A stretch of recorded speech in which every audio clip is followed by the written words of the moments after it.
We have a choice to make either decision to reject over 60% of these names or give President Ruto his skunk. Let us not interfere with it. We give it to him. He has asked for it.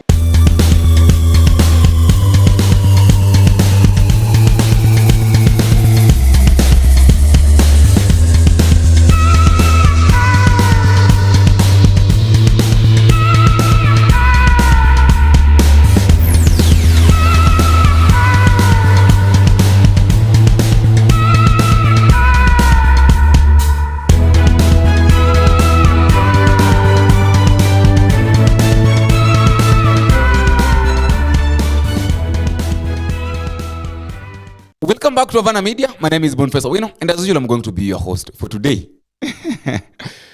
Now I understand why when the policemen arrest you, they tell you that you keep quiet, because any word you use or any word you say shall be used against you at the court of law. The nominated CS of Treasury, John Mbadi. In 2023, when the former CSS names were taken to the parliament for vetting or for approval, there is a statement that John Mbadi used, and he said that the parliament has got a choice to make things right or to give President William Ruto his skunk to go and work with them, because after all, he will not even bother using them. He will not even bother talking to them or even consulting them in case of anything. We have a choice to make either decision to reject over 60% of these names or give President Ruto his skunk. Let us not interfere with it. We give it to him. He has asked for it. Let us give him his cabinet. We know he's going to run the government from State House. These are not people who can run a government. Apart from a few individuals who are not even more than 8, the rest are incompetent, unqualified, have integrity issues, are people who cannot deliver this country from where it is to the next level that we want the country to move in. That was back in 2023. Right now, John Mbadi is being vetted as one of the people that former days he called skunks. The history repeats itself.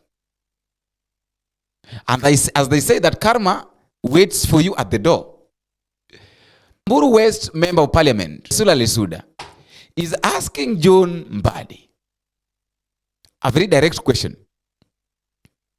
This one doesn't even need you to think. It's either a yes or a no. But John Mbadi is very smart. The lady is asking John Mbadi that we remember very well when the list were brought to Parliament. You were one of the people that said that the nominated CSS by then was skunks. So right now you are also being nominated. You have been nominated. You are being vetted in. Are you a skunk? Let us listen to this. Thank you, Speaker.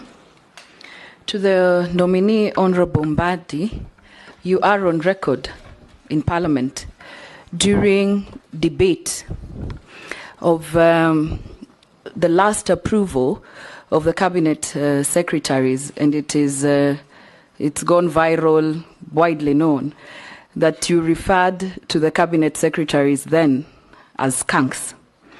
Now you find yourself as one of the nominees. Are you a skunk or are you not?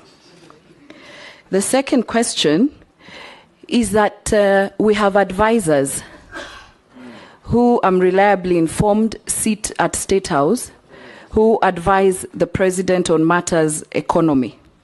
You will be seated at Treasury. I would like to know, between if this committee and the National Assembly approves you, you will have your opinion, they will have their opinion. How do you marry the two to make sure that you're talking the same? Because we have seen in the public some of the advisors talking like they're not in the same government, like the way how they work. So I would like to know whether which supersedes the other, and how will you make sure that you work together on matters economy and as you advise the president? Finally, there's been allegations that in Treasury, we have people who've been there for so long, times have changed. You're seeing we are in very extraordinary times. We need to think extraordinary to get our country to where we want to be. How do we make sure once you're there, you are not held captive? Because we have seen other CSAs with very good credentials, even you. If approved, I don't know what happens when you go there. I don't know whether it is the system, you become captives of IMF, you become captives of what is going on. What will you do differently? Because we are in very extraordinary times, Mr. Nominee. Thank you. I also remember Junet Mohammed promising something when there was this issue of nomination at the parliament. He said that these nominated CSS, let them not think that this time around vetting will be like a walking path. And it is true, it has not been like a walking path. For those who've been watching the vetting since day one, when Kithure Kindiki was being vetted, for the first nominee was being vetted, that is Kithure Kindiki. We also the questions that were being asked and how they were responding. And right now we can try to gauge that who is qualified, who can do this, who cannot do this, or okay, suppose maybe this guy is given this job, what can he do? Junet Mohammed is asking John Mbadi.